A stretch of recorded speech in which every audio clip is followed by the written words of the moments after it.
Imagine walking into a village in the freezing Arctic only to find the food still cooking over the fire. Half-stitched clothes left with the needle in place and every single human being completely gone. No footprints in the snow. No signs of a struggle, just total, terrifying silence.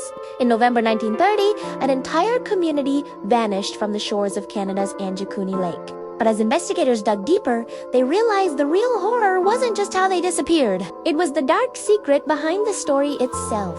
For nearly a century, the mystery of Angikuni Lake has baffled paranormal investigators and true crime enthusiasts. It is widely called the Roanoke of the North, a terrifying tale of an entire indigenous village. Anywhere from 30 to 70 people wiping out of existence overnight. For decades, people blamed aliens, Wendigos, and secret government experiments. But what if I told you that the terrifying truth of Angikuni Lake isn't about what happened to the people, but what a single desperate man did with a pen? To understand this mystery, we have to travel back to a bitterly cold winter night in 1930, deep in the unforgiving Canadian wilderness. In the 1930s, the northern territories of Canada were a brutal, frozen desert. Survival depended entirely on isolated fur-trading outposts and small, seasonal indigenous settlements. Joe Labelle was an experienced fur trapper who knew these lands like the back of his hand. He knew that the Inuit village along the rocky banks of Angikuni Lake was a sanctuary. It was a place where a tired traveler could always find a warm fire, a hot bowl of caribou stew, and a safe place to sleep.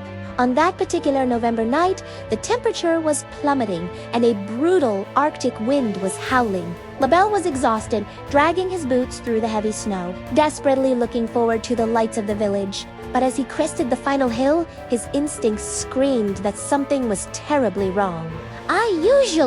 The village was alive with sound. You would hear the barking of sled dogs from a mile away, the laughter of children, or the smell of burning wood. Tonight, there was only a suffocating silence. Labelle entered the camp under the pale, eerie glow of the moonlight. He called out, but no one answered. He began checking the tents, and that's when the nightmare truly began. In one tent, he found a pot of caribou stew hanging over a fire that had burned down to cold ash. In another, a half-woven fur coat sat on a bench. A bone needle still stuck mid rifles, clothing, and vital survival gear things. No Inuit would ever leave behind in a freezing winter war sitting completely untouched. Leaving them behind was a literal death sentence. But then, Labelle made two discoveries that turned his blood to ice. Just outside the perimeter, he found 7 sled dogs. They were still tied to their posts, starved to death, and buried under the fresh snow. And at the edge of the camp, an ancient burial site had been the graves had been dug up, the frozen earth ripped apart, and the bodies were entirely gone. Terrified that a malicious force or a monstrous entity was hunting him, Labelle fled into the freezing night. He trekked miles to the nearest telegraph station and frantically alerted the Royal Canadian Mounted Police. The Mounties launched a massive investigation. They combed through the wilderness, searching for any trace of the missing villagers. But they found absolutely nothing. No footprints leading out of the camp, no bodies in the snow, and no signs of an attack. The story exploded globally.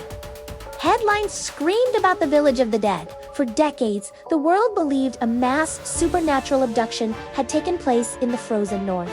But here's the strange part. When historians finally gained access to the official archives of the Royal Canadian Mounted Police, they found something shocking.